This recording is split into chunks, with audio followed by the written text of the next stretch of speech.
हाँ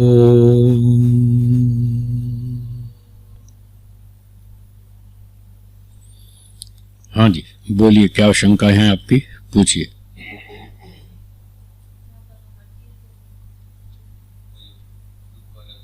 हाँ, दुख वाली बात। न्याय दर्शन में दुख की परिभाषा लिखी है, बाधना लक्षणम दुखम। पहला चैप्टर, पहला आहनिक, 21वां सूत्र 21, उसमें यह परिभाषा लिखी है, बाधना लक्षणम दुखम। जो बाधा है, पीड़ा है, कष्ट है, ताप है, परेशानी है, जिसे हम भोगना नहीं चाहते और मजबूरन भोगना पड़ता है, उसका नाम दुख है। ये डेफिनेशन है दुख की। लोग कहते हैं सुख दुख क्या है, ये तो अपने मन की बात, झूठ बोलते हैं जो ये कहते हैं सुख दुख तो अपने मन की बात है। एक चीज में कोई दुख मानता है तो उसके लिए दुख है, जो सुख मानता है उसके लिए सुख है। ये बात झूठ है। दुख की अपनी सत्ता है, सुख की अपनी सत्ता है। आप मानो या मत मानो, दुख तो दुख ही है। जब सर में चोट लगेगी, खून निकलेगा, 3 स्टिचेस लगवाने पड़ेंगे, तब आप खुश कर ले, कब आप सुख की कल्पना कर लेना, तब कहना हाँ हाँ बहुत अच्छा है, मजा आ रहा है, वाह वाह क्या बात है, तब करके दिखाना, तब पूछेंगे, तब मानेंगे हाँ ये सुख काल्पनिक है, दुख काल्पनिक है। तब आप उसको अपनी कल्पना से सुख नहीं बना पाएंगे। जब सर में चोट लगेगी, सर फटेगा ना, तब आप अपनी कल्पना से उसको नहीं चेंज कर पाएंगे। जब कोरोना हो जाएगा, 104 डिग्री का बुखार आ जाएगा, तब देखेंगे आप दुख की सत्ता मानते हैं कि नहीं मानते। तब आपकी कल्पना से वो सुख नहीं बनेगा। और जब आपको गोल्ड मेडल मिलेगा, तब आप उसको कल्पना से दुख नहीं बना सकेंगे, कोई भी नहीं बना पाएगा। तो सुख दुख की अपनी सत्ता है।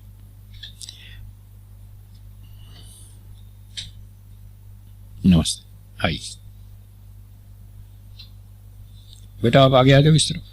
हाँ चलो, आप यहां बैठिए, ठीक है। जो बैड फीलिंग है, बैड फीलिंग, उसका नाम दुख। जो गुड फीलिंग है, उसका नाम सुख। ये परिभाषा है सुख और दुख की। हाँ, एक फील्ड ऐसा भी है जहां आप अपने विचारों से सुख दुख को थोड़ा मॉडिफाई भी कर सकते हैं, थोड़ा चेंज भी कर सकते हैं। एक फील्ड है वो अलग, और एक ये भी अलग है। दोनों सच्ची बात है। तो जो लोग केवल इधर ही आधा ही मानते हैं वो गलत हैं, वो भ्रांति में हैं। आपको मेडल तो मिला एक बार, अब उसको याद कर करके खुश हो रहे हैं 20 बार।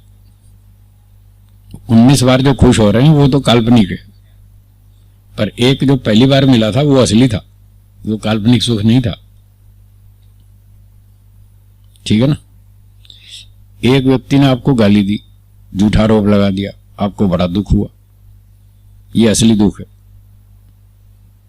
अब उसको आप 19 बार याद करके दुखी हो रहे हैं, वो काल्पनिक है। वो आप चाहें तो बढ़ा सकते हैं, चाहे तो घटा सकते हैं, वो आपके हाथ में। पर जो पहली बार हुआ था ना असली दुख, उसको आप चेंज नहीं कर पाएंगे। उसको वो व्यक्ति चेंज कर पाएगा जो तत्वज्ञानी है। वो उस दुख को भी ब्रेक लगा देगा। वो हर एक के बस का नहीं है, कोई कोई कर सकता है। जिसके पास तत्व ज्ञान, ट्रू नॉलेज है, वो रोक सकता है, हर आदमी नहीं रोक सकता। बोलिए। हाँ, चोट लगी ना, हाँ वो फिजिकल है, उसको भी एक सीमा तक आप रोक सकते हैं। अगर आपको 99 डिग्री फ़ारेनहाइट का बुखार है तो आप उसको सहन कर लेंगे। 100 डिग्री हो तो भी सहन कर लेंगे, 101 हो जाए तो भी कर लेंगे, पर 104 को नहीं सहन कर पाएंगे। उसको आप अपने मन से नहीं चेंज कर पाएंगे। वो तो आपको दुख देगा ही देगा, क्योंकि आपकी कैपेसिटी की एक लिमिट है। उस सीमा से आगे आप नहीं कर सकते। तो ये बात है। तो सुख दुख दोनों हैं, मानसिक भी है और शारीरिक भी है, वास्तविक भी है, कुछ काल्पनिक भी है। जो काल्पनिक वाला है उसको हम कंट्रोल कर सकते हैं, पर वास्तविक को तो नहीं हटा सकते, वो तो भोगना ही पड़ता है। इन्हीं दुखों से छूटने के लिए तो मोक्ष की आवश्यकता पड़ती है, नहीं तो यहीं न रह लेते सारे। मोक्ष के लिए मेहनत क्यों करते? सब यहीं रह लेते, जो भी दुख आता उसको मोल्ड करके सुख बना लेते तो मोक्ष में जाने की जरूरत क्या है? पर ऐसा पॉसिबल नहीं है, इसलिए तो जाना पड़ रहा है, इसलिए सारी तपस्या करनी पड़ती है, इसलिए सारी मेहनत करनी पड़ती है। तो ये हो गया एक प्रकार का दुख। दो प्रकार का दुख, कुछ बाह्य कारणों से, कुछ आंतरिक। बाहर से गर्मी लग रही है, ठंडी लग रही है, चोट लग रही है, ये बाहर के दुख हैं। और मन में चिंता है, तनाव है, टेंशन है, क्रोध है, लोभ है, ईर्ष्या है, ये अंदर के दुख हैं। इस एंगल से देखें तो दो तरह का दुख हुआ। ये भी शास्त्र में है, हाँ, शास्त्र में चलती रहती है, बाह्य और आंतरिक कारणों से होने वाले दुख। योग दर्शन में है इसकी चर्चा। सांख्य दर्शन के पहले सूत्र में 3 प्रकार के दुख बताए, आध्यात्मिक, आदि भौतिक, आदि दैविक। तो ये 3 तरह के दुख हो गए। वो 4 तरह के दुख हुए, परिणाम दुख, ताप दुख, संस्कार दुख, गुण वृत्ति विरोध दुख। ये 4 हो गए।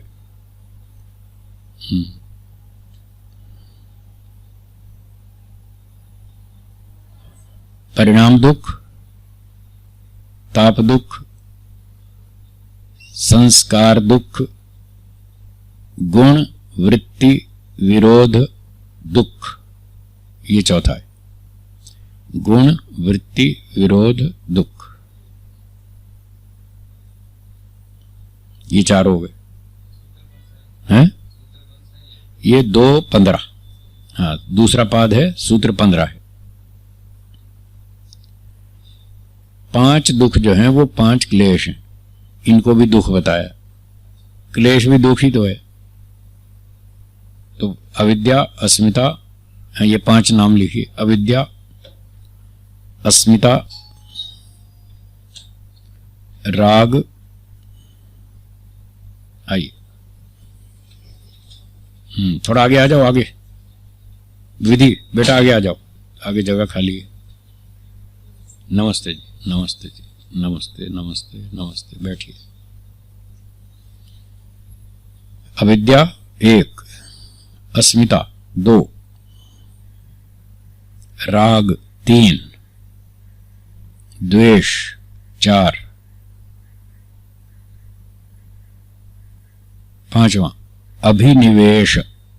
अभिनिवेश, ये 5वां दुख। ये 5 क्लेश कहलाते हैं, ये भी दुख हैं। ये योग दर्शन में इसकी चर्चा है, दूसरा चैप्टर है, सूत्र है 4, दूसरे चैप्टर में 4 सूत्र है। अविद्या क्षेत्रम उत्तरेशाम प्रसुप्त तनु विच्छिन्नो दाराणाम, हाँ, ये 4 है। और इससे पहले तीसरे में 5 नाम लिखे, अविद्या, अस्मिता, राग, द्वेषाभिनिवेशा, पंचक्लेशा, तीसरे सूत्र में। ठीक है, तो ये सारे लिखे हैं ऋषियों ने, शास्त्रों में ये सारे दुख लिखे। और बोलिए।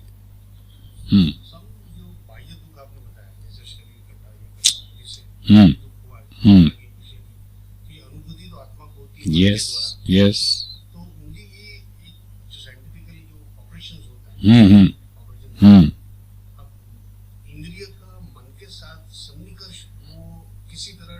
कट, हाँ, डिस्कनेक्ट किया।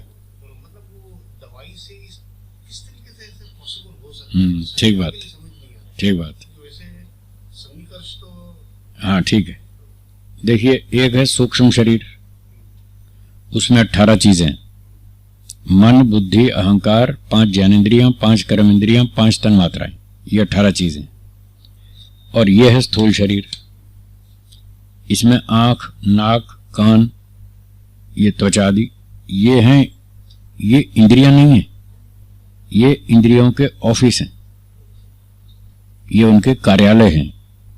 इनके अंदर जो असली शक्तियां बैठती हैं देखने सुनने वाली, वो हैं इंद्रियां। ये तो उनके गोलक हैं, ऑफिस हैं। पर ये दोनों मिल के काम करते हैं।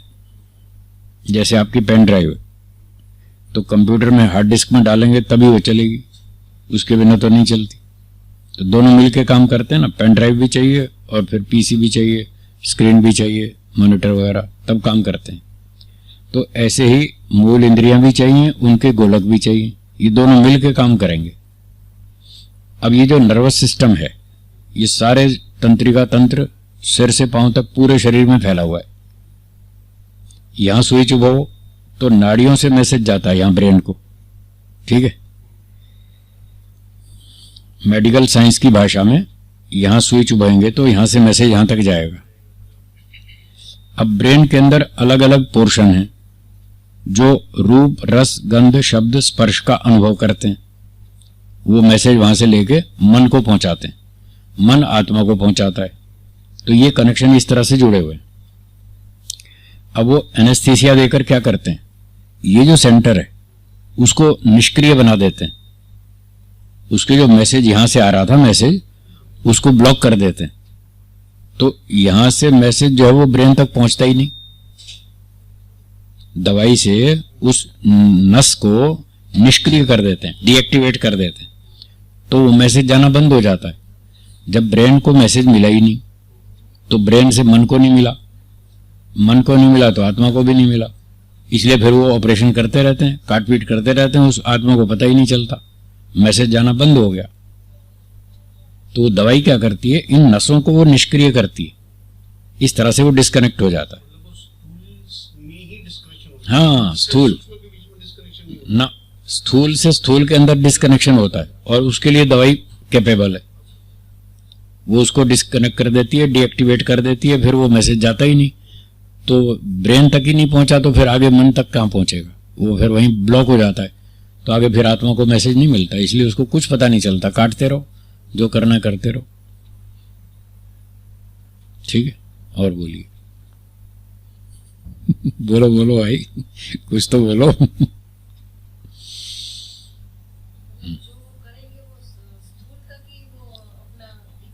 उनका अटैक स्थूल तक ही है बस, सूक्ष्म को तो वो जानते ही नहीं।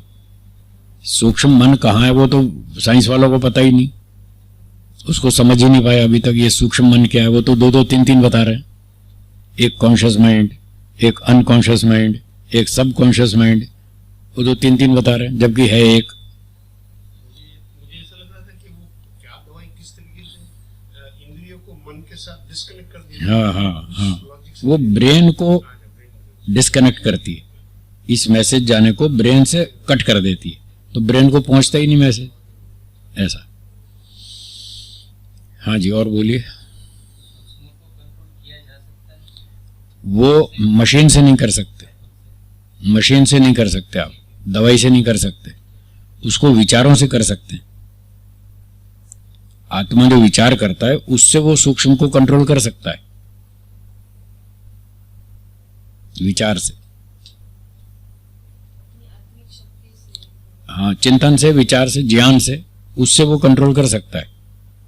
जैसे मन है, मन में सत्व रज तम तीनों हैं, हर वस्तु में तीनों पार्टिकल्स हैं। अब मैं एक ऐसा विचार करूंगा, मैं अपने मन के अंदर सत्व को उभार लूंगा, उसको अपने विचार से कंट्रोल कर लूंगा। फिर किसी ने मुझे कुछ और कह दिया उल्टा सीधा, तो वो सुनकर मेरे मन के अंदर जो तमोगुण है वो उभर जाएगा। किसी ने झूठा आरोप लगाया, गाली दी, अपमानित किया, तो मेरे मन में जो तमोगुण है ना वो उभरेगा और मैं अपने विचार से उसको फिर दबा लूंगा, क्योंकि मुझे वो टेक्निक मालूम है। मेरे पास वो टेक्निक है कि मैं उस तमोगुण को जो उभर रहा था उसको दबा लूंगा, रजोगुण उभर रहा था मैं उसको दबा लूंगा। तो मैं सूक्ष्म शरीर के अंदर जो चेंजेस आते हैं उसको अपने ज्ञान से, अपने विचार से, अपनी इच्छा से मैं कंट्रोल कर सकता हूं, ठीक है। पर ये मेडिकल वाले तो उसको जानते ही नहीं, न उनके पास कोई ऐसी दवाई है जिससे वो उसको प्रभावित कर लें। स्थूल शरीर को प्रभावित कर सकते हैं, वो रोज करते ही है ना, एनेस्थीसिया देकर वो इसको तो प्रभावित कर लेते हैं। और बीसियों दवाई खिलाकर कभी बीपी बढ़ा देंगे, कभी कम कर देंगे, वो इसको तो कर सकते हैं स्थूल शरीर को। सूक्ष्म शरीर को वो नहीं जानते, वो कुछ नहीं कर सकते। जी बोलिए। किसमें? ब्रेन ऑफिस है, मन उसके अंदर बैठा ऑफिसर है। ये एक ऑफिस है, इसमें बहुत सारे चैम्बर्स हैं, ठीक है ना। आपके ऑफिस में कई चैम्बर है, एक में आप बैठते हैं, एक में आपका पार्टनर बैठता है, एक में आपका स्टाफ बैठता है, एक में आपका नौकर बैठता है, एक में पानी पिलाने वाला बैठता है। तो कई सारे चैम्बर्स हैं, अलग अलग चैम्बर में अलग अलग लोग बैठते हैं। तो ब्रेन तो एक ऑफिस है, इसके अंदर एक चैम्बर है जहां पर हमें रूप की अनुभूति होती है, आंख से जो मैसेज आता है उसको हम यहां महसूस करते हैं। एक सेंटर में रस की अनुभूति करते हैं, एक में गंध की करते हैं। इस तरह से ब्रेन तो एक बड़ा ऑफिस है, उसमें कई सारे सेक्शन हैं और उन इंद्रियों के सेंटर वहां बने हुए हैं। तो कोई रूप का अनुभव करता है, कहीं रस का, कहीं गंध का, कहीं स्पर्श का। एक पोर्शन है जिसमें थिंकिंग होती है, विचार चलते हैं। एक पोर्शन है जिसमें डिसीजन लिए जाते हैं, उसमें बुद्धि बैठती है, वो बुद्धि का ऑफिस है। जो मन का ऑफिस है उसमें थिंकिंग होती है, बुद्धि वाले ऑफिस में डिसीजन लिए जाते हैं। और एक अहंकार है, वो शायद ब्रेन में नहीं है, वैसे उसका स्थान कोई लिखा तो नहीं है शास्त्र में, पर एक ऊहा लगती है जो अहंकार है। मन बुद्धि अहंकार तीन अंतःकरण है ना, तो मन का ऑफिस तो यहां लगता है, क्योंकि मन से हम सोचते हैं, विचार करते हैं या मेमोरीज रिकॉल करते हैं, स्मृतियां उठाते हैं। तो स्मृति उठाना, चिंतन करना, वो तो इसी भाग से होता है। इस कंधे से आप विचार नहीं कर सकते, इस कंधे से आप स्मृति नहीं उठा सकते, वो सब काम तो इसी सेंटर में होता है। और डिसीजन लेना हो तो वो भी बुद्धि से ही होता है, वो भी ब्रेन से ही होता है। तो बुद्धि और मन का ऑफिस तो यहां लगता है, इस हिस्से में। पर जो अहंकार है उसका ऑफिस यहां नहीं लगता, उसका ऑफिस यहां लगता है। जब कोई पूछता है ये काम किसने किया, आप कहते हैं मैंने किया। तो मैं को बताते समय आप यहां हाथ मारते हैं छाती पे, ये नहीं कहता मैंने किया कोई नहीं कहता मैंने किया। अहंकार जो है वो अहम, मैं की अनुभूति कराता है, मैं की अनुभूति अहंकार कराता है। और जब हम बातचीत करते हैं तो कहते हैं भाई ये काम किसने किया, आप कहते हैं मैंने किया। जब तक मैं बैठा हूं तू क्या बिगाड़ लेगा मेरा, है? जब तक मैं जिंदा हूं तू हाथ तो लगा के देख। तो यहां हाथ मारते हैं छाती पे। इससे ऐसा लगता है कि अहंकार का ऑफिस यहां होना चाहिए, बाकी प्रमाण नहीं है कुछ भी, एक ऊहा है। ठीक है। आंतरिक दुख जो वो आत्मा को ऊपर होता है या मन के ऊपर उसकी छाप होती है, संस्कार होता है, या क्या होता है? आंतरिक दुख हो चाहे बाह्य दुख हो, कोई भी दुख हो, अनुभूति आत्मा को होती है। उसको अनुभव करने का साधन मन और बुद्धि है। तो जब कभी कभी कहते हैं कि मन के पीछे शरीर चलता है, मतलब दुख, आंतरिक दुख होता है, उसका प्रभाव शरीर पर पड़ता है। शरीर, हाँ, ये ठीक है, जो मतलब खराब हो जाता है या शरीर ठीक है, असर हो जाता है, ठीक है। तो वो साइंटिफिकली कैसे हो रहा है, मतलब किस तरीके से अंदर की सूक्ष्म शरीर का असर? वो ऐसे होता है जैसे मान लो एक आदमी को गुस्सा आ गया। गुस्सा जो है मानसिक रोग है, आयुर्वेद में इसको मानसिक रोग बताया। क्रोध को, काम, क्रोध, लोभ, ईर्ष्या, अभिमान, ये सारे मानसिक रोग हैं, है ना। हाँ, अब मन में गुस्सा आया, तो जब गुस्सा आएगा ना तो उससे क्या होगा, मन में रजोगुण बढ़ेगा। सत्व रज तीनों हैं उसमें, तो सत्व तो दब जाएगा, रजोगुण उभर जाएगा। उस मन में रजोगुण के उभरने से ये जो ब्रेन है इसमें भी उसका इफेक्ट आएगा, क्योंकि मन का कनेक्शन ब्रेन के साथ है, ये दोनों मिलके काम करते हैं। तो यहां भी रजोगुण उभरेगा ब्रेन में। जब ब्रेन में रजोगुण उभरेगा तो उसका इफेक्ट ब्लड पे होगा और ब्लड प्रेशर बढ़ जाएगा, हार्ट बीट भी बढ़ जाएगी, नब्ज की स्पीड भी बढ़ जाएगी। ऐसे पड़ता है प्रभाव मन का शरीर पे और शरीर का मन पे, क्योंकि दोनों मिलके काम कर रहे हैं। जब 104 डिग्री का बुखार आएगा तो ये शरीर का रोग है, बुखार। जब शरीर का बुखार आएगा तब आपको कहेंगे भाई ये मैथ्स का ये सवाल है, जरा हल कर दो ना। 104 डिग्री फ़ारेनहाइट के बुखार में आप मैथ्स का सवाल हल कर देंगे? आप कहेंगे बाबा पीछा छोड़ो, मेरा दिमाग काम नहीं कर रहा, मुझे सोने दो मुझे आराम करने दो। जबकि बीमारी तो शरीर में है, पर आपका मन काम नहीं कर रहा, दिमाग काम नहीं कर रहा है। तो शरीर का प्रभाव मन पे पड़ता है, बुखार में दिमाग काम नहीं करता है, और गुस्से में फिर आपका शरीर फड़फड़ाता है, हाथ पैर कांपने लगते हैं, एसिडिटी बढ़ती है, बीपी बढ़ता है, टेंशन बढ़ती है। तो इस प्रकार से दोनों मिलकर काम करते हैं और एक दूसरे से प्रभावित होते रहते हैं, शरीर से मन, मन से शरीर। आज जो रोग बढ़ रहे हैं लोगों को, तो आज के मेडिकल साइंस वाले डॉक्टर ये कह रहे हैं कि आजकल जो रोग हैं ये साइकोसोमेटिक रोग हैं। ये शुरू होते हैं मन से, बाद में उसका शरीर पे असर आता है। जो डायबिटीज है ये तनाव से पैदा होती है, ऐसा बता रहे हैं।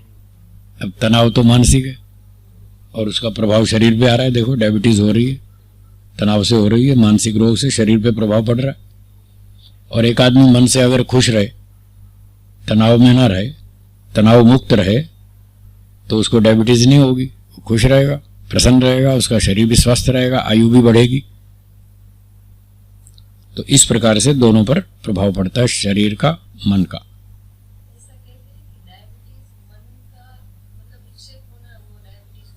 हाँ जी, और भी कारण, हाँ और भी हैं, पर उसमें से एक कारण ये भी है जिससे ये पता चल रहा है कि मन का शरीर पे प्रभाव पड़ता है। ठीक है ना। अब इसलिए डॉक्टर भी कहने लग गए चलो भाई थोड़ा मेडिटेशन कर लो थोड़ा तनाव दूर कर लो। मेडिटेशन करेंगे तनाव कम रहेगा, तो खुश रहेंगे तो बीमारी कम आएगी शरीर में। इस प्रकार से। और बोलिए।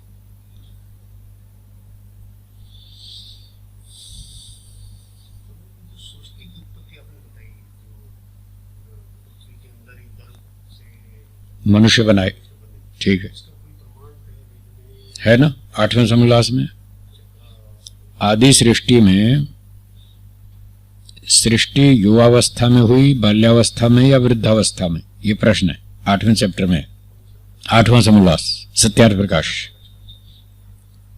सृष्टि के आरंभ में जो प्राणी पैदा हुए वो सृष्टि आदि सृष्टि में जो है वो युवावस्था में हुई, बाल्यावस्था में या वृद्धावस्था में, ये प्रश्न है। तो उत्तर दिया युवावस्था में। अगर छोटे बच्चे बनाता ईश्वर तो मर जाते, उनको पालेगा कौन। और बूढ़े बनाए तो आगे संसार नहीं चले। इसलिए युवावस्था में बनाए, वो सारे काम खुद कर सकते हैं, समर्थ हैं अपने स्वयं करने में, इसलिए युवावस्था में बनाए। 8वें समोल्लास में लिखा है। बिल्कुल कहीं होगा, हाँ कहीं होगा, पीछे ब्राह्मण ग्रंथों में होगा, वेद में भी होगा। बिना उसके तो ऋषि कुछ लिखते ही नहीं। जो भी लिखते हैं वेद की बात लिखते हैं, तो वेद में कहीं ना कहीं है। एक ने मैंने प्रमाण दिया कि देखो वेद भाष्य में स्वामी दान जी ने ऐसा लिखा है। तो उसने कहा जी वेद मंत्र में तो नहीं दिख रहा, ये स्वामी दयानंद का अपना विचार हो सकता है, ऐसा लिख दिया उसने। तो मैंने पकड़ लिया। मैंने कहा महर्षि दयानंद जी ने लिखा है कि वे सत्यार्थ प्रकाश की भूमिका में प्रथम पेज पर लिखा है, वेद आदि सत्य शास्त्र प्रमाण समन्वितः सत्यार्थ प्रकाशः। अब हम सत्यार्थ प्रकाश लिख रहे हैं, वेद आदि सत्य शास्त्रों के प्रमाणों से युक्त लिखेंगे, अपनी घर से कुछ नहीं लिखेंगे। और एक जगह साफ भी लिखा है कि मैं ब्रह्मा से लेकर जैमिनी तक जितने ऋषि थे जो वेदों की बात कहते थे, मैं भी वही कहूंगा। और अपना नवीन मत चलाना मेरा लेश मात्र भी अभिप्राय नहीं है। तो जब वो लिख रहे हैं कि मैं अपनी बात कुछ नहीं कहूंगा, तो इसका मतलब जो भी कह रहे हैं वो पीछे ऋषियों की तो कहेंगे ना। वो किसी ना किसी ऋषि ने कही है, या फिर वेद में है, या ऋषियों के ग्रंथ में कहीं ना कहीं है। वो अपनी ओर से कुछ नहीं लिखते। तो इस प्रकार से कहीं सत्यार्थ प्रकाश में मिल गया तो समझो वो वेद की बात है, हाँ किसी के स्वामी दयानंद के अपने घर की नहीं है। और बोलिए।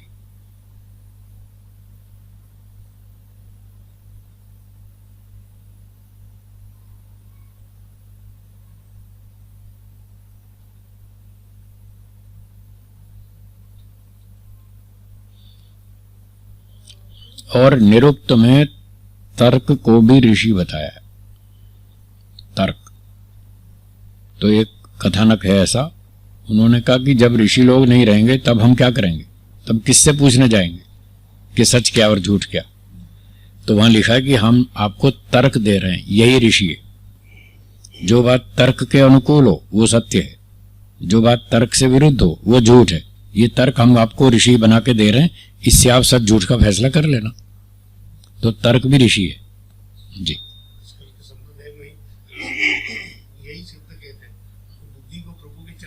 हाँ ताले में रखो, इस्तेमाल नहीं करना।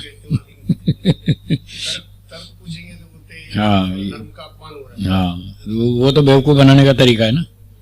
लोगों को तर्क से बंद रखो, उनको मूर्ख बनाए रखो, अपना उल्लू सीधा करते रहो, अपनी स्वार्थ सिद्धि करते रहो। वो तो धोखेबाजी है, वो कोई सच्चाई थोड़ी है। हैं? तो इसीलिए तो वो उल्लू बना रहे जनता को और जेब काट रहे लोगों की। मूर्ख बना बना के तो जेब काट रहे।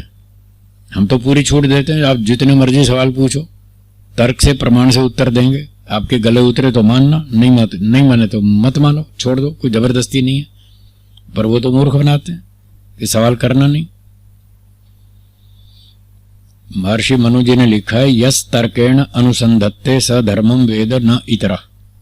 जो तर्क से खोज करता है उसको धर्म समझ में आता है, दूसरे को तो आता ही नहीं।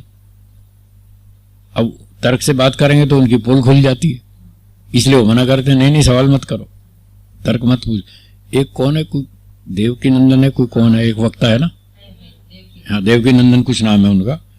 उनका एक व्हाट्सएप पर फोटो देखा, उन्होंने क्या लिखा उस पर मैसेज, जब आप सत्संग में आए तो अपने जूते और बुद्धि बाहर छोड़ के आए। सत्संग में जब आए तो जूते और बुद्धि बाहर छोड़ के आए, तो क्या मूर्ख बनने के लिए आए हम यहाँ, बुद्धि घर छोड़ के आए। पर पर्स जरूर साथ लाए, पर्स मत छोड़ के आना घर पे। तो यही तो करते हैं ना। एक किसी ने पूछा, अच्छा गुरुजी बुद्धि भी छोड़े आए, पैसे भी, वो जूते भी छोड़े आए, बुद्धि भी छोड़े आए, तो पर्स भी छोड़ा है? नहीं पर्स जरूर लाना। पर्स में ही तो हमारा काम है। तो ये सब बेईमान। हाँ जी, हाँ एक, हाँ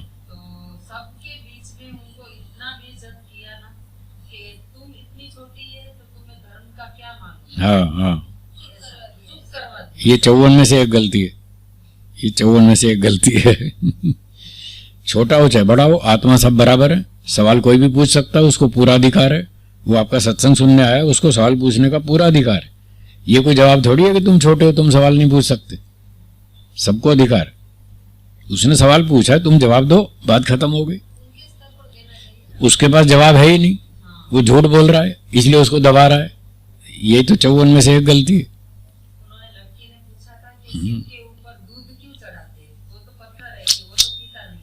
बहुत अच्छा।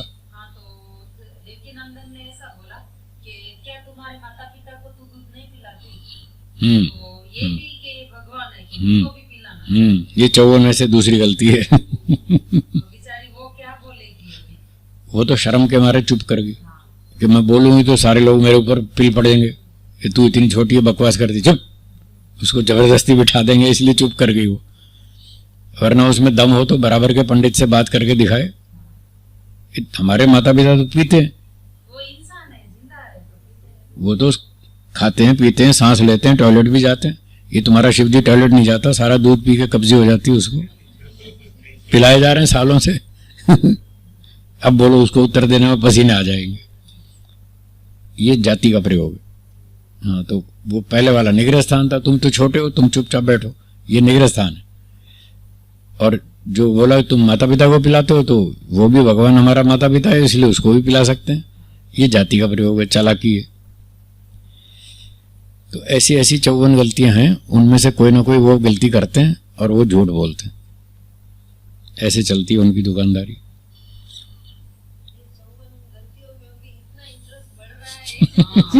अगली बार पढ़ाएंगे, तब तक आप 2 बार उसको पढ़ लीजिएगा, उस किताब को, सत्य की खोज, उसको 2 बार अच्छी तरह पढ़ लीजिएगा, तो आपकी भूमिका बन जाएगी। फिर हम आगे पढ़ाएंगे ना, फिर पूरी थोड़ी अच्छी समझ में आएगी। आएंगे नेक्स्ट टाइम समझाएंगे। हाँ पढ़ाएंगे, 54 गलतियों को पढ़ाएंगे। पर वो समझ में तभी आएंगी जब आप उसको पहले पढ़ के बैठेंगे। 2 बार तो आपको कह रहा हूँ, दूसरे आदमी को तो 20 बार बोलूँ, उसको 20 बार पढ़नी पड़ेगी, तब समझ में आएगी। ये देखो 4 साल से लगे, अभी इनका कोर्स पूरा नहीं हुआ, ये तर्कशास्त्र में लगे। इनको तो 4 साल हुए, मुझे 40 साल हो गए। इस तर्कशास्त्र में मुझको 40 साल हो गए मेहनत करते हुए। उसका मेरा 40 साल की थीसिस है वो, जो मैंने लिखी है 54 गलतियां। तो वो इनके तो बहुत काम किए, इनको आप जरूर पढ़ना उसको। हाँ, आपके तो वकालत में बहुत काम आएगी। तो मेरी तो हाई कोर्ट के जजेस से बात होती है, सुप्रीम कोर्ट के जजेस से भी बात होती है, हाई कोर्ट के वकीलों से, सुप्रीम कोर्ट के वकीलों से हमारी खूब बात होती, और मैं कभी भी हारा नहीं आज तक, हमेशा उनको हरा के आया क्योंकि मैं जानता हूं ना गलतियां कितनी हैं, वो उनको भी नहीं मालूम, जो मुझे मालूम है गलतियां वो उनको भी नहीं पता, तो वो कहाँ गलती कर जाते हैं उनको पता नहीं चलता, मैं पकड़ लेता हूं, इसलिए मैं नहीं हारता कभी भी। जी और बोलिए। जैसे ये करोड़ों साल पृथ्वी है, जब प्रलय होगा महाप्रलय, तब तो सब जाने वाला है, एक साथ जाएगा एक साथ। और अभी जो पृथ्वी बन रही है तो वन बाय वन बन ही रही है, जो बिगड़ती है, तो जब प्रलय होगा तब जो लास्ट में बनी होगी तो उसका तो इतना वो जर्जरित नहीं होगी, तो भी उसका भी साथ में। ये जो विचार है ये ऋषियों का नहीं है, ये मॉडर्न फिजिक्स वालों का है कि ब्रह्मांड के एक हिस्से में दुनिया बन रही है, एक हिस्से में चल रही है, एक हिस्से में नष्ट हो रही है। ये तो मॉडर्न साइंस का विचार है। ऋषि लोग ऐसा नहीं मानते, वो मानते हैं एक साथ बनती है और एक साथ ही नष्ट होती है। इसका प्रमाण ऋग्वेद आदि भाष्य भूमिका में देख लीजिए, वहां लिखा है कि ईश्वर 1000 चतुर्युगी पर्यंत इस जगत को मिटाकर कारण में लीन रखता है। ये शब्द है, इस जगत को मिटाकर कारण में लीन रखता है। तो लीन का मतलब सब कुछ स्टॉप, तो मतलब एक साथ ही क्रिएशन हुई और एक साथ ही उसका डिस्ट्रक्शन हुई, और फिर उन सबको स्टॉप कर दिया, कुछ काम नहीं होगा, अब कोई हलचल नहीं, 1000 चतुर्युगी समय तक। और सृष्टि काल भी 1000 चतुर्युगी है, दोनों का समय बराबर है, जैसे दिन और रात 12-12 घंटे के, बस दोनों बराबर हैं, ऐसे वो सृष्टि प्रलय भी बराबर है। तो वहां तो यही लिखा है 1000 चतुर्युगी वर्ष तक वो चुपचाप पड़ी रहती है। इससे सिद्ध हुआ कि एक साथ ही बनेगी, एक साथ ही नष्ट होगी। ये तो मॉडर्न साइंस वाले हैं, आज कुछ कहते हैं कल कुछ कहते हैं, इनकी कोई बात का सिर पैर ही नहीं है, इनका कोई टिकते कहाँ अपनी बात पे। हर 15 साल में 20 साल में अपनी बात बदल देते हैं। पहले कहते थे अमीबा से मछली बनी, मछली से बंदर बना, बंदर से आदमी बना, अब कह रहे हैं गलत है।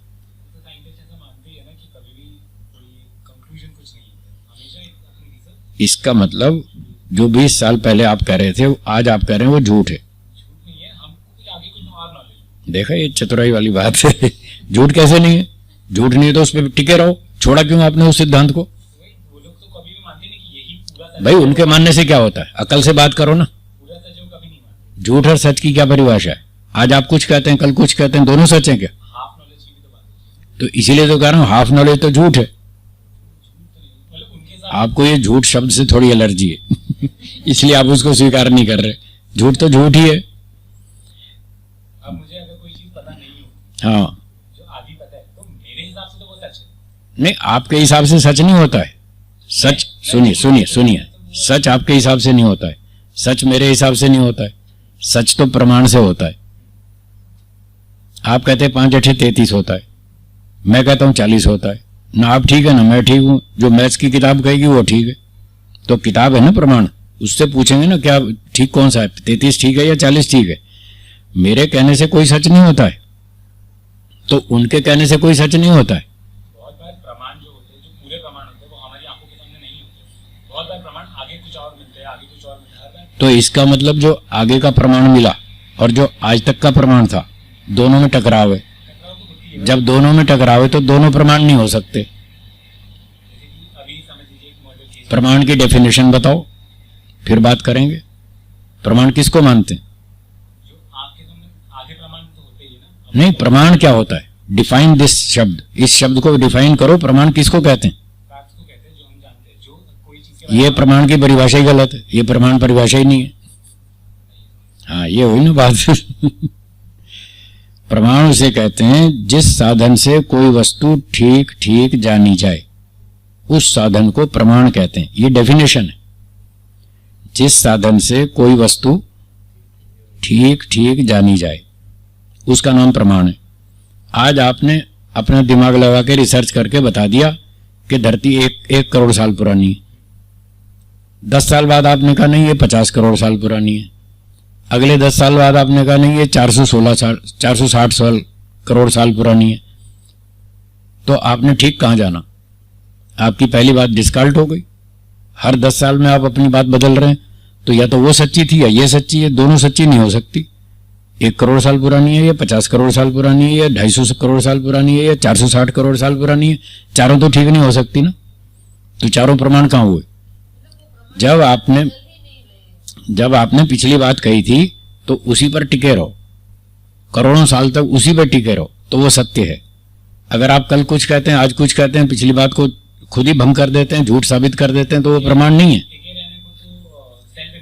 जैसे मैं बताता हूं, आप ये बताओ मैथमेटिक्स में 5 को 8 से गुणा करेंगे तो कितना होगा? आप इस बात पर टिके रहेंगे या बदल देंगे इसको? इस पे क्यों टिके हुए आप? इसमें रिसर्च करो ना, देखें आपकी रिसर्च क्या बताएगी। 5 8 44, 46 48 54। यही मैं कह रहा हूं, इसी का नाम न्याय विद्या है। न्याय विद्या यही तो कहती है कि जो कोई बात किसी साधन से ठीक ठीक जानी जाती है, जो चेंज नहीं होती, जो चेंज नहीं होती वही तो सत्य है। 2 तरह का सत्य होता है। एक सत्य होता है जो चेंज नहीं होता, एक सत्य होता है जो चेंज भी होता है, फिर भी वो सत्य होता है। एक चोर पकड़ा गया, जज साहब ने पूछा तुम्हारी उम्र कितनी है? बोला 22 साल। जज साहब ने कहा 2 साल पहले भी तुम आए थे यहाँ कोर्ट में, तब मैंने पूछा था, तब भी तुमने 22 बताई थी। चोर ने कहा मैं कोई बेईमान थोड़ी हूं, मैं अपना स्टेटमेंट बार बार बदलूंगा। अब बोलो उसका उत्तर ठीक है? मैं कोई बेईमान हूं क्या? 2 साल पहले भी मैंने 22 बताई थी, आज भी मैं 22 बता रहा हूं।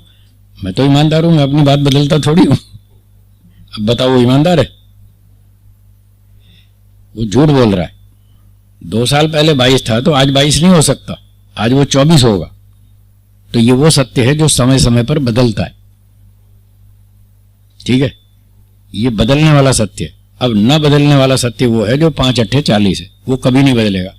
10 करोड़ साल से वही मैथ्स चल रहा है, आज भी वही चल रहा है, और जब तक आदमी जिएगा तब तक यही रहेगा, वो चेंज नहीं होगा। तो सत्य दोनों प्रकार का है, इसलिए प्रमाण से जाना जाता है कौन सी बात ठीक है। जब आप कह रहे हैं कि धरती 1 करोड़ साल पुरानी है, तो फिर ये तो कम से कम नहीं बदलना चाहिए ना सत्य, पर उनका तो हर 10 साल में बदलता है। मैंने एक एचओडी को पूछा, दिल्ली पूसा इंस्टीट्यूट के एचओडी थे, जेनेटिक इंजीनियरिंग डिपार्टमेंट के। मैंने पूछा जी मैं डार्विन के बारे में कुछ जानना चाहता हूँ, समझना चाहता हूँ, मुझे जानने की इच्छा रहती है, मैं विद्वानों से सीखता रहता हूँ, तो आप जेनेटिक इंजीनियरिंग में हैं तो मुझे थोड़ा बताइए डार्विन के विषय में। उसका स्टेटमेंट सुनो। उन्होंने कहा कि Darwin is a duffer man. ये उसके स्टेटमेंट है, मेरा थोड़ी है। अब बताओ, वो भी साइंस वाले हैं, ये भी साइंस वाले हैं, दोनों मेडिकल वाले हैं, और एक कुछ कह रहा है और दूसरा कह रहा है वो पागल आदमी है। तो इनकी कौन सी बात को माने? डार्विन की माने या इसकी माने, या अभी 10-20 साल के बाद कोई और चेंज कर देगा फिर उसकी माने, किसकी माने? इसलिए कह रहा हूं ये अनाड़ी लोग हैं, इनको कुछ नहीं पता। आज कुछ बोलते हैं, कल कुछ बोलते हैं, इनके पास कोई प्रमाण नहीं है, इसलिए इनकी बातें झूठ हैं। जो पुरानी बातें काट देते हैं, छोड़ देते हैं, डिस्कार्ड करते हैं, नहीं नहीं ये झूठ है, वो खुद ही मना कर रहे हैं, इसलिए वो हम उसको प्रमाण नहीं मानते। उनकी जितनी बातें वेदानुकूल हैं, जो वैदिक प्रमाणों से सिद्ध होती हैं, वो सत्य हैं, उतनी हम मानते हैं, और जितनी बातें प्रमाणों के विरुद्ध जाती हैं वो सारी झूठ हैं, उसको हम नहीं मानते, वो खुद भी नहीं मानते। कई बार ऐसा होता है कि अभी बहुत साल पहले रिसर्च किया होगा कोई साइंटिस्ट ने, तभी इक्विपमेंट्स उसके पास कम थे, तो उस इक्विपमेंट से उसने रिसर्च किया तो उसको कुछ पता चला। राइट।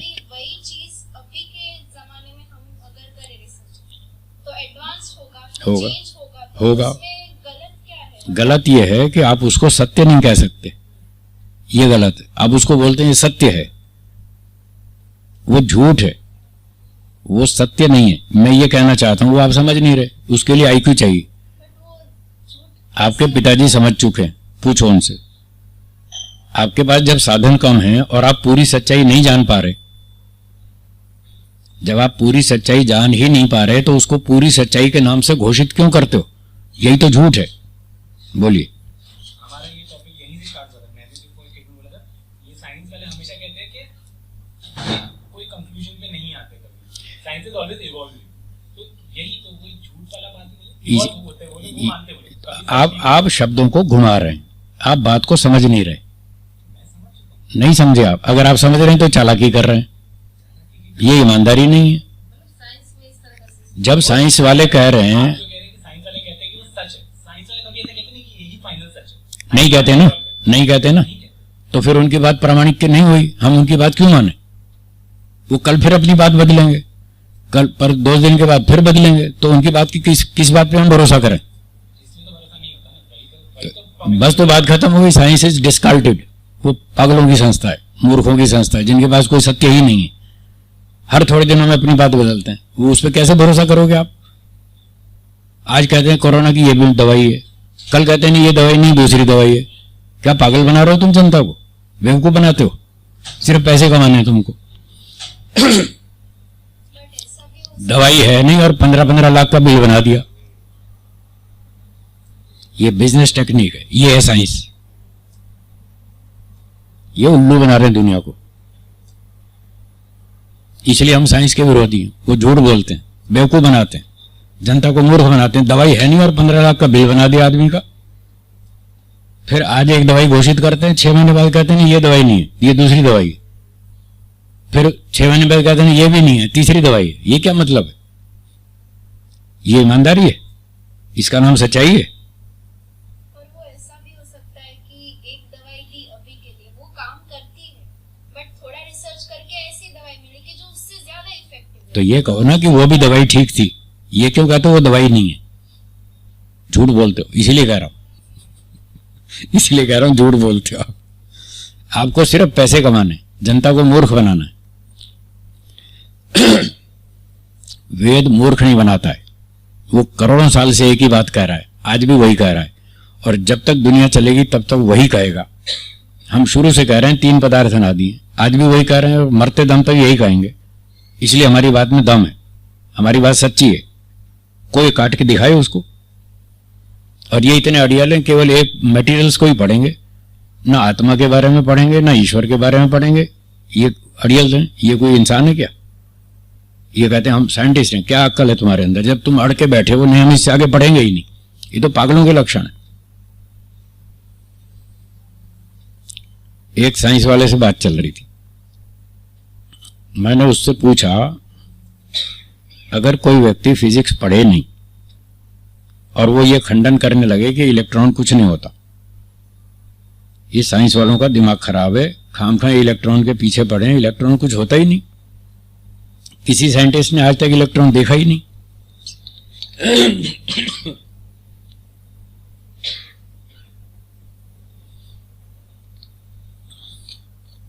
अगर वो ऐसा कहने लगे, बिना फिजिक्स पढ़े इलेक्ट्रॉन का खंडन करे, तो मैंने पूछा उसको आप क्या कहेंगे? ये पागल है या ठीक ठाक है? बोलो जी।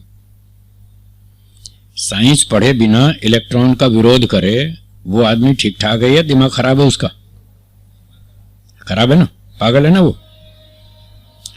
अब साइंस वाले वेद तो पढ़ते नहीं और बिना वेद पढ़े ईश्वर का खंडन करते हैं, पागल नहीं तो क्या है? जबकि आजकल तो पढ़ने भी लगे। अब क्यों पढ़ने लग गए? पहले तो अड़ियल थे, नहीं पढ़ेंगे। अच्छी बात है ना।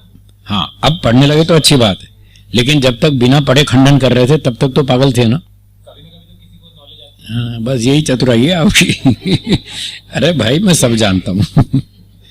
सुप्रीम कोर्ट के न्यायाधीशों तक को पढ़ा चुका हूँ मैं। हाँ, मुझे अनाड़ी मत समझना, मैं सब जानता हूँ वकील लोग क्या करते हैं। सुप्रीम कोर्ट के एक वकील को आंख में आंसू डाल दिए थे मैंने, वहां दिल्ली में जनकपुरी आर्य समाज में। सुप्रीम कोर्ट का वकील था, वो मेरे साथ बहस करने लगा और मैंने ऐसे ऐसे सवाल ठोके, बेचारे के आंसू निकल आए। रोने को हो गया वो। ठीक है ना, तो ये चतुराई है। तो जब ये लोग बिना वेद पढ़े ईश्वर का खंडन करते हैं, आत्मा का खंडन करते हैं, तो हम इनको पागल ही तो कहेंगे। चलिए, और कोई बात हो तो बोलिए। हाँ जी। सुख जो होता है उसकी डेफिनेशन क्या है? गुड फीलिंग, जो अनुभूति आपको अच्छी लगती है उसका नाम है सुख। एक दृष्टांत दें। बोलिए बोलिए प्रैक्टिकली मैंने देखा, बोलिए। जैसे घरों में, कई घरों में ठीक। अपना ही उदाहरण लेता हूँ, कभी कभी मैं कम नमक वाला कम मिर्च वाला खाता था, ठीक है, तो वो मुझे अनुकूल लगता था। अच्छा लगता था, तो मुझे लगा हाँ ये मतलब सुख मतलब लेते हैं कि भाई चलो अपने अनुकूल स्वादिष्ट भोजन मिल रहा है। ठीक है। अब किसी और घर के अंदर एकदम तीखा हम्म। और एकदम खारा खाना है, अब उनको वो अच्छा लग रहा है। अच्छा लग रहा है। हाँ ठीक है। अब मैं वो रसोई उसको खाते खाते मुझे जो पहले दुख हो रहा था उस जो तीखे से और खट्टे से या नमकीन से, धीरे धीरे धीरे मुझे अच्छा लगने लग गया। ठीक है। तो ये मुझे समझ नहीं आ रहा कि अब वो जो दुख था पहले मेरे लिए वो अब सुख बन गया, हाँ, और उनके लिए जो सुख था वो फीका फीका खाएं। तो मतलब परिवर्तन होने से वही दुख सुख बन जाता है या मतलब वो हुआ क्या, मुझे वो समझ नहीं। सुख दुख नहीं बदलता, सुख दुख मेरे लिए दुखी था वो, मतलब वो नहीं नहीं नहीं नहीं, सुनिए सुनिए, सुख दुख नहीं बदलता, सुख दुख नहीं बनता, दुख सुख नहीं बनता। पहले बेसिक सिद्धांत को समझ लें। आप तो साइंस वाले हैं, क्या इलेक्ट्रॉन को प्रोटॉन बना सकते हैं? क्या प्रोटॉन को इलेक्ट्रॉन बना सकते हैं? तो आप सुख को दुख कैसे बना दोगे? पहले ये सिद्धांत समझ लें कि सुख को दुख में कन्वर्ट नहीं कर सकते। जैसे इलेक्ट्रॉन को प्रोटॉन नहीं बना सकते, प्रोटॉन को इलेक्ट्रॉन नहीं बना सकते, तो सुख को दुख नहीं बना सकते, दुख को सुख नहीं बना सकते। सुख हमेशा सुख ही रहेगा, दुख हमेशा दुख ही रहेगा। एक बात। अब दूसरी बात, एक परिस्थिति में पहले आपको सुख मिलता था सादा भोजन खाने में, 2 साल प्रैक्टिस करके आपने तीखे भोजन में सुख ढूंढ लिया, अब आपको तीखे में भी सुख मिल रहा है। जबकि पहले दिन जब तीखा भोजन खाया तो वो दुख लग रहा था। अब डाउट होता ना कि पहले तो इसमें दुख लग रहा था, अब ये सुख लग रहा है, क्या हुआ? क्या दुख सुख में बदल गया? दुख सुख में नहीं बदला। सुख दुख की परिभाषा यह है कि पहले आपको फीके भोजन में अच्छा लगता था, उसका नाम सुख था।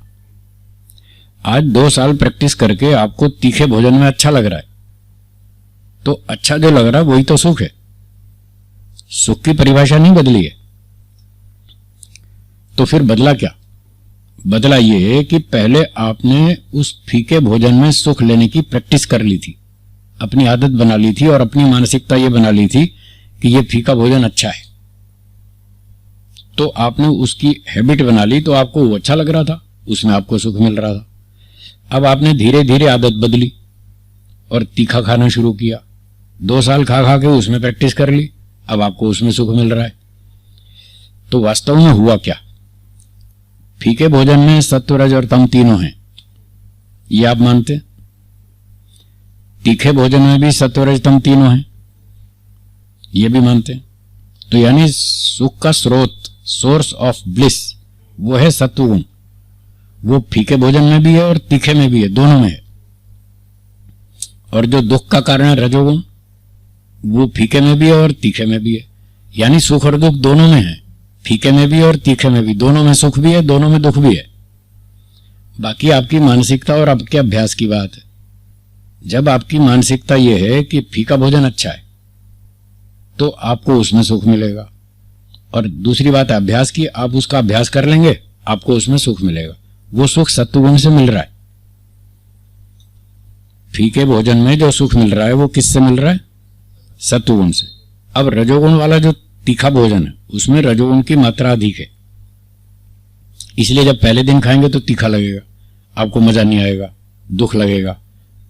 पर धीरे धीरे आपने प्रैक्टिस कर ली, अभ्यास कर लिया, उसमें से रजोगुण से प्रभावित होने की प्रैक्टिस कर ली, उसका प्रभाव दबाने लग गए, और उस तीखे में जो सत्व था उसका सुख लेने की आपने अभ्यास कर लिया, प्रैक्टिस कर ली, तो 2 साल बाद आपको वो तीखा भोजन भी सुख देने लगा।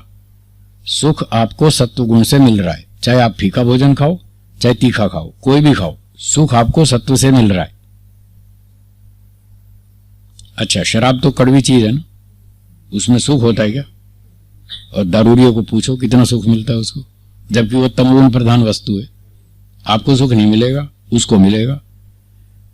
क्या तमोगुण वाली शराब में, तमोगुण प्रधान वस्तु शराब में क्या सत्वगुण नहीं है? है ना? 5% तो है ना, 80% तमोगुण है शराब में, 15% रजोगुण है, 5% तो सत्वगुण है कि नहीं? अब मिठाई में 80% सत्वगुण है, 15% रजोगुण है, 5% तमोगुण है। तो आप जब मिठाई खाते हैं तो आपको अच्छी लगती है क्योंकि उसमें 80% सत्वगुण है, तो पहले दिन खाते ही अच्छी लगेगी, उसका प्रभाव अधिक पड़ेगा। और पहले दिन शराब पिएंगे तो वो कड़वी लगेगी क्योंकि उसमें 80% तमोगुण है, तो पहले दिन तो बेकार लगेगी। लेकिन धीरे धीरे धीरे प्रैक्टिस करते करते करते वो दारूडिया शराबी व्यक्ति वो 5% सत्वगुण का सुख लेना सीख गया। उसने 80% तो साइड में कर दिया तमोगुण का, और 5% में से सुख खींचना सीख लिया, अभ्यास कर लिया। अब उसको वो दारू के बिना नींद नहीं आती। अभी जब लॉकडाउन हुआ था तो शराब जो पीने वाले पंजाब के लोग थे वो कहने लगे हमारे लिए ठेका खोलो, हमको रात को नींद नहीं आती, बिना सोए तो हमारी हालत बिगड़ रही है, दारू का ठेका खोलो और तुम सब बंद रखो पर दारू का ठेका खोलो, हमको दारू चाहिए। तो वो व्यक्ति क्या करता है, 5% सत्वगुण होते हुए भी उसमें से सुख लेने का अभ्यास करता है और उसको सुख मिलता है। पर दूसरे व्यक्ति को तो अभ्यास नहीं है इसलिए उसको दुख मिलता है या वो कड़वा लगता है, उसको तमोगुण का प्रभाव पड़ता है। तो बात यह है, हर वस्तु में सत्व रजतम तीनों हैं, आप उससे सुख भी ले सकते हैं, दुख भी ले सकते हैं और नशा भी ले सकते हैं, आपकी इच्छा है। मैं जो सोच रहा हूँ गलत भी हूँ, साइंटिफिकली अपने बुद्धि से सोच जी रहा हूँ जी कि सुख जो मिलता है जो वेद में और प्रमाण नहीं बनी, बोलिए बोलिए आप बोलिए। जो सुख मुझे मिल रहा है ऐसा तो नहीं कि जो चीज मुझे जो चीज मैं ग्रहण कर रहा हूँ, खाना खा रहा हूँ या कोई भी चीज है, ठीक है, उसके संस्कार मेरे मन पर पड़ रहे हैं, ठीक है, और वो संस्कार जितने प्रबल बनते जाते हैं उसमें से मुझे कुछ सुख मिल जाता है। ऐसा कुछ है कि जैसे अभी तीखा, पहले मैं तीखा खाया तो मुझे पहले तो दुखी हुआ क्योंकि वो संस्कार मेरे बने ही नहीं थे, लेकिन धीरे धीरे तीखा खाते खाते खाते खाते खाते 1 साल 1.5 साल में अभ्यास हो गया, अभ्यास मतलब प्रबल संस्कार ऐसे बन गए मन के ऊपर कि अब जब मैं वो तीखा खा रहा हूँ तो वो कंपेयर करता है मन के ऊपर पड़े संस्कार को, ये आया, ये मैच हो रहा है, हाँ ये प्रबल है तो मुझे सुख लग रहा है। ऐसा कुछ वो भी है, पर वो आधा है, वो आधा हिस्सा संस्कार का है और आधा प्रैक्टिस का है। पहले दिन आपकी प्रैक्टिस नहीं थी तीखा खाने की, तो वो तीखा आपको दुख दे रहा था। धीरे धीरे आपने प्रैक्टिस की और उससे टक्कर लेना सीख लिया कि अब मैं तीखा खाऊंगा पर मैं परेशान नहीं होऊंगा। जो रजोगुण उभरता था तीखे वाला, उसको आपने दबाना सीख लिया। वो फिजिकल प्रैक्टिस है, तो वो भी कारण है और ये संस्कार का, विचार का भी कारण है। धीरे धीरे अपना माइंड मेकअप आपने कर लिया कि तीखा खाने में क्या दिक्कत है, ये लोग खा रहे हैं तो मैं क्यों नहीं खा सकता, वो खुश होकर खा रहे हैं मैं भी खा सकता हूं। ये आपने अपनी मानसिकता बना ली, जिसकी वजह से अब आप तीखा खा लेते हैं, आपको कोई परेशानी नहीं है। तो फिजिकल प्रैक्टिस भी है और मानसिक विचार भी है, दोनों मिल करके ये पोजीशन ले आते हैं। जैसे शराब पीने वाला 5% सत्वगुण से शराब से सुख लेना सीख जाता है और इतना सीख जाता है कि उसके बिना उसको कहीं भी मन नहीं लगता, पहले शराब लाओ। और जबकि उसमें 80% तमोगुण है, उसके प्रभाव को वो रोक देता है और उससे पागल नहीं बनता। नशे में इतना नहीं आता जितना एक आदमी पहले दिन पी के पागल हो जाएगा, उतना जो दारू पीता 10 साल से उसको उतना नशा नहीं आता। यानी उसने 80% तमोगुण के प्रभाव को दबा दिया, रोक दिया और 5% सत्वगुण का सुख लेना सीख लिया। जब शराब जैसी बेकार, खराब, रोग बढ़ाने वाली, नशा बढ़ाने वाली, बुद्धि खराब करने वाली चीज में व्यक्ति इतनी प्रैक्टिस कर सकता है, तो एक दूसरा व्यक्ति मिठाई में खा खा करके प्रैक्टिस करके क्या वो उसके सुख को नहीं रोक सकता? अगर वो तमोगुण को रोक सकता है शराब का पीने वाला, तो एक योगाभ्यासी क्या मिठाई के सत्व का सुख नहीं रोक सकता? वो भी रोक सकता है। इसलिए हम कह रहे हैं योगियों ने ये बात कही कि सुख मत लो, सुख को ब्रेक लगाओ, और वो बिना सुख लिए खाता है। फिर लोग कहते हैं साहब हमारी तो समझ में नहीं आया। हाँ 20 साल लगाओ फिर आ जाएगा समझ में, तपस्या करो फिर आ जाएगा। जो सुख होता है वो स्वाभाविक सत्वगुण के प्रभाव से जो अनुभूति होती है वो सुख है। और दूसरा अपना वैचारिक सुख है। जैसे मैंने बताया, एक बार गोल्ड मेडल मिला और आप उसको 20 बार याद करो तो 20 बार सुख बढ़ेगा आपका, वो वैचारिक है। तो विचारों से भी सुख बढ़ता घटता है और फिजिकली भी बढ़ता घटता है, दोनों बातें। दोनों बातें, हाँ दोनों बातें। आप सुख लेते भी हैं, दुख लेते भी हैं, और दुख को रोक भी सकते हैं। जैसे मैंने बताया, किसी ने आपको एक गाली दी तो आपको दुख हुआ, ये तो दुख मिल गया। आप रोकना चाहें तो पहली बार तो नहीं रोक पाएंगे, पर धीरे धीरे अगर आप ऐसी टेक्निक सीख लें कि उससे होने वाले दुख को ब्रेक लगा दें, अगर वो टेक्निक सीख लें तो फिर अगली बार 10-20 साल प्रैक्टिस करके जब कोई आदमी आपको गाली देगा, आप उससे दुखी नहीं होंगे, उससे परेशान नहीं होंगे। आपके पास वो टेक्निक है, आप उसको रोक देंगे। आप कहेंगे मुझे दुख लेना ही नहीं है। तो दुख लिया भी जाता है और दुख को रोका भी जाता है, सुख लिया भी जाता है और सुख को रोका भी जाता है, दोनों टेक्निक से। योगाभ्यास में यही सिखाया जाता है, ना तो सुख लेना है और ना दुख लेना है, दोनों से ऊपर उठो। बिल्कुल खत्म नहीं होता है,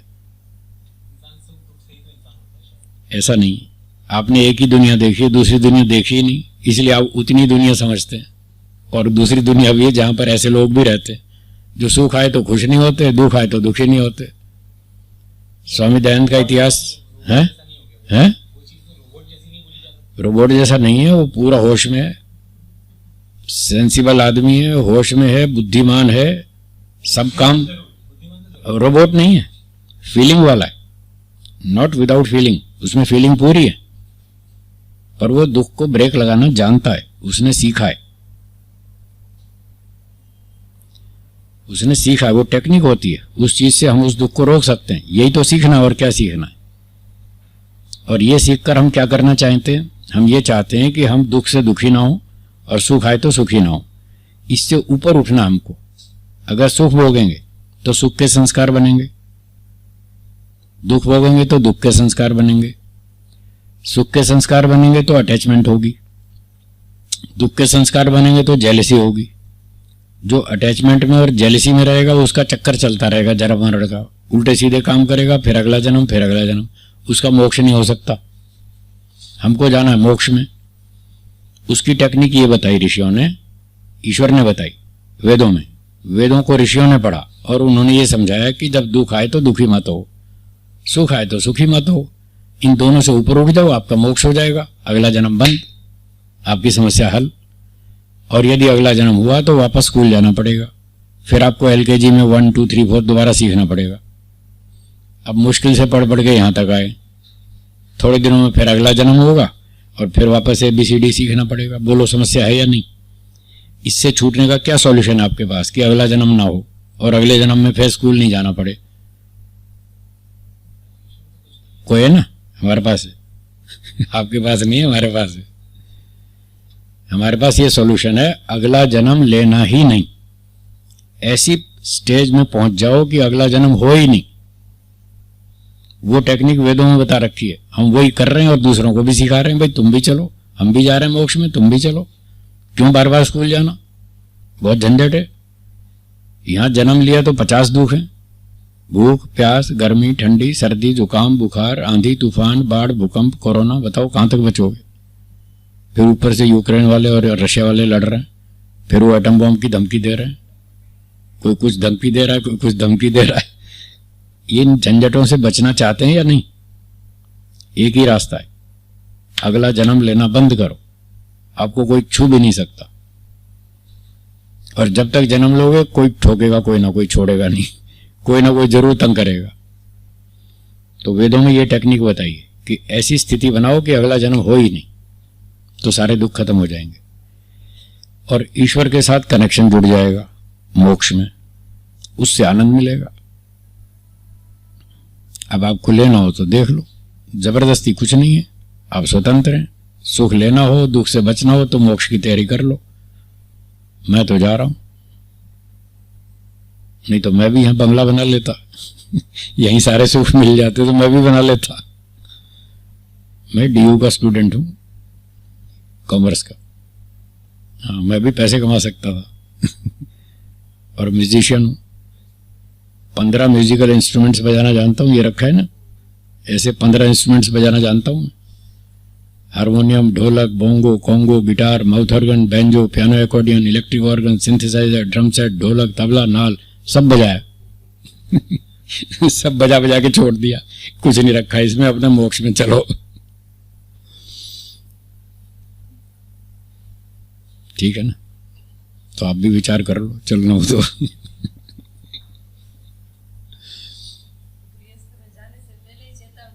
पहले बता रहे, गृहस्थी में गए तो चक्की में फंस जाओगे।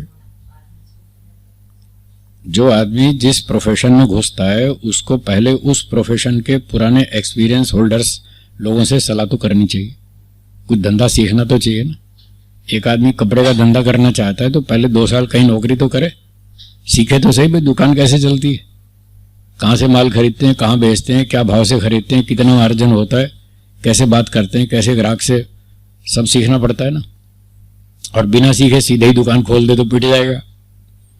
तो जिसको गृहस्थी में जाना हो तो पहले जो 20-20 साल से गृहस्थी में रह रहे हैं उनकी सलाह तो ले लो। उनका अनुभव तो पूछ लो, भाई गृहस्थी में फायदा है कि नहीं, और वो कहें हाँ फायदा है तो जाओ। और गृहस्थी में कैसे जीना वो भी थोड़ा सीख लो, और वो कहें नहीं नहीं यहाँ कुछ नहीं रखा है, खाम का दुखी हो जाओगे, तुम ब्रह्मचारी बनो। अगर वो ऐसा करें कहें तो सोचो भी थोड़ा हम भी ब्रह्मचारी बन के देखें, 2 महीना 4 महीना थोड़ा एक्सपेरिमेंट तो करें। आप 20-22 साल दुनिया में रह लिए, सिटी में रह लिए, तो 2-4 महीना तो जंगल में रह के देखो वो लाइफ कैसी है। मैंने तो ऐसे ही किया था। मैं 15-18 साल तो सिटी में रहा, दिल्ली में, मेरा जन्म दिल्ली का है और सारी पढ़ाई मेरी दिल्ली में हुई। फिर मुझे गुरुजी मिल गए, कहने लगे भाई थोड़ा 2 महीना जंगल में भी रह के देखो, थोड़ा कंपेयर तो कर लो। मैंने कहा ठीक है। मैं 2 महीना जंगल में चला गया, आश्रम में, ऐसे मुंड करा के बैठ गया अपना ध्यान करने। कुछ किताब पढ़ी, कुछ चिंतन किया, कुछ ध्यान किया, तो मुझे अच्छा लगा। फिर 2 महीने बाद सिटी में आ गया, 3-4 महीना सिटी में रहा, 2 महीना फिर जंगल में चला गया। तो 2 महीना इधर, 1 महीना इधर, 4 महीने इधर, 2 महीना इधर। मैंने कंपेरेटिव स्टडी की दोनों लाइफ्स की, कि सिटी लाइफ अच्छी है या आश्रम लाइफ अच्छी है, साधना वाली कौन सी अच्छी है। दोनों को 4 साल कंपेयर किया, फिर फाइनल डिसीजन लिया कि इसमें ज़्यादा फायदा है, आश्रम लाइफ में ज़्यादा फायदा है, इसमें कम फायदा है। तपस्या तो दोनों तरफ है, इधर भी और उधर भी है, पर रिजल्ट उसमें अच्छा है। इसलिए मैंने डिसाइड किया, मैंने कहा मैं तो यही काम करूँगा। फिर मैंने घर छोड़ दिया, छुट्टी कर दी, घर पे बोल दिया कि मैं घर छोड़ के जाऊँगा, 1 साल बाद घर छोड़ दूंगा, कोई काम हो तो अब करवा लो। उन्होंने कहा हमारा कोई काम नहीं, तुम्हें जो करना करो। पहली बार जब जाने का वो मोटिवेशन या कहाँ से कैसे? एक गुरुजी मिले थे, उन्होंने कहा, मैं म्यूजिशियन था ना, संगीत बजाता था, भजन गाता था, प्रचार करता था। तो एक संस्था में हम भजन गाने के लिए गए थे, तो वहाँ एक गुरुजी मिल गए। उन्होंने हमसे पूछा आप फ्यूचर में क्या करेंगे। हमने कहा संगीत बजाएंगे, हमको यही आता है, इसमें रुचि भी है, कलाकारी भी है, योग्यता भी है, शौक भी है, हम यही काम करेंगे। बोले संगीत गाने बजाने वाले तो लाखों लोग हैं देश में, आप भी ये काम करेंगे तो इससे क्या फायदा होगा। संगीत वालों की एक संख्या बढ़ जाएगी, आप भी उसमें शामिल हो गए तो एक संख्या बढ़ गई। मैंने कहा हाँ एक बढ़ जाएगी। तो बोले इससे क्या फायदा। तो मैं उनकी बात समझा नहीं। मैंने पूछा आप गुरुजी कहना क्या चाहते हैं, थोड़ा सा स्पष्ट बता दीजिए। अगर हम संगीत गाना बजाना छोड़ दें तो फिर क्या करें। तो बोले क्या वेद की रक्षा भी कोई करेगा या नहीं। मैंने कहा हाँ करेगा, कोई तो करेगा। बोले कौन करेगा, जापान वाले। मैंने कहा नहीं, जापान वाले तो नहीं करेंगे, तो चीन वाले करेंगे। मैंने कहा वो भी नहीं करेंगे, तो कौन करेगा। मैंने कहा भारतीय लोग करेंगे। बोले आप भारतीय नहीं है। वो सीधी फायरिंग करते थे सीधी बात करते थे, आप भारतीय नहीं है। मैंने कहा हैं, तो आप क्यों नहीं सोचते कि हम ये काम करेंगे। मैंने कहा ठीक है, आज आपने बोला है, मैं आज से सोचना शुरू करता हूं।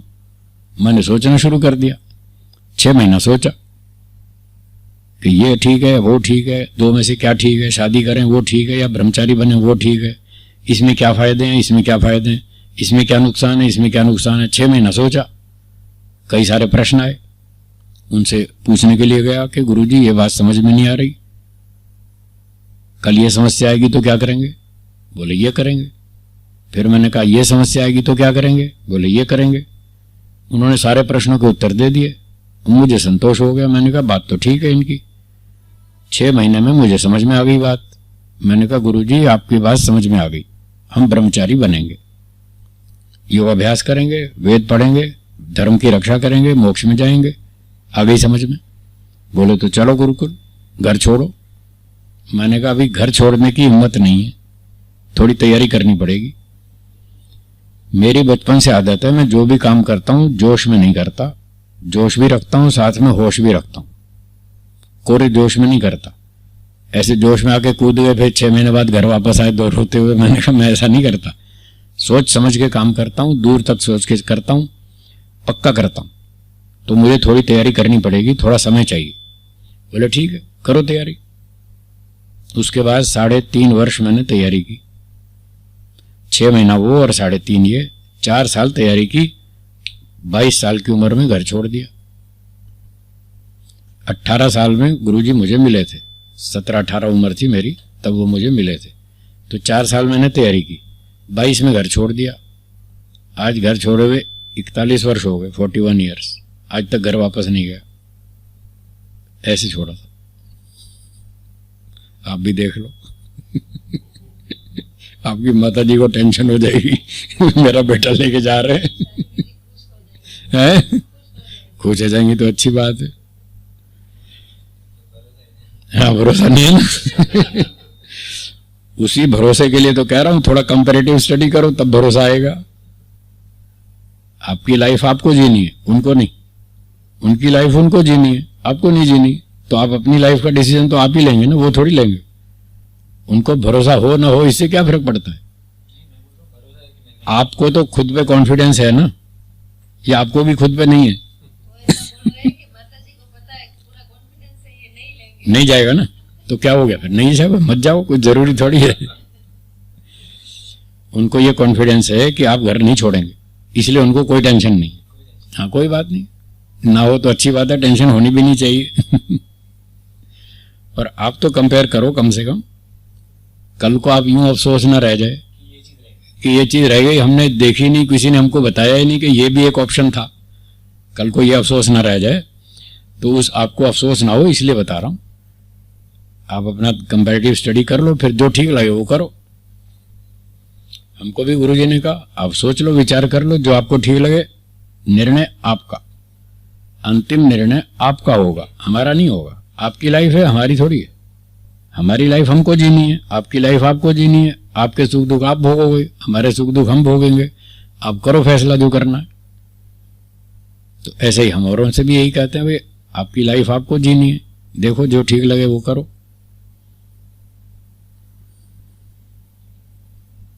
ठीक है, समय हो गया, विराम देंगे। और कोई बात पूछनी हो तो बोलिए।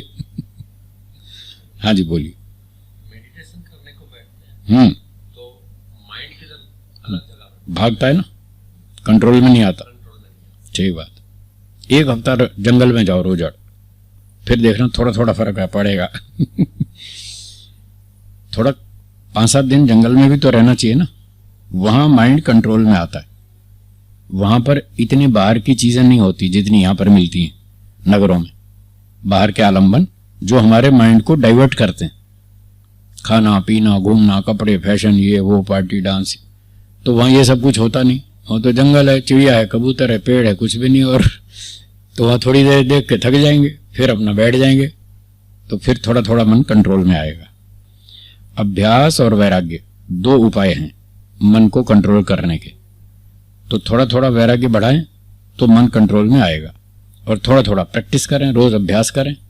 कभी कभी 8-10 दिन जंगल में चले जाएं, थोड़ा यहाँ की टेंशन से भी छुट्टी मिल जाएगी, थोड़ा विश्राम भी मिलेगा, थोड़ा मन भी अच्छा हो जाएगा। तो ऐसे करना पड़ेगा। ठीक है, हाँ जी। और कोई बात? दें विराम, करें?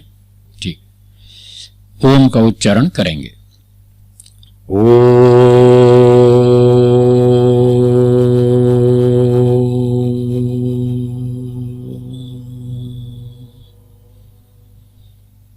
दोनों हाथ जोड़िए और बोलिए, सर्वेभ्यो नमः। सबको सादर नमस्ते जी। धन्यवाद।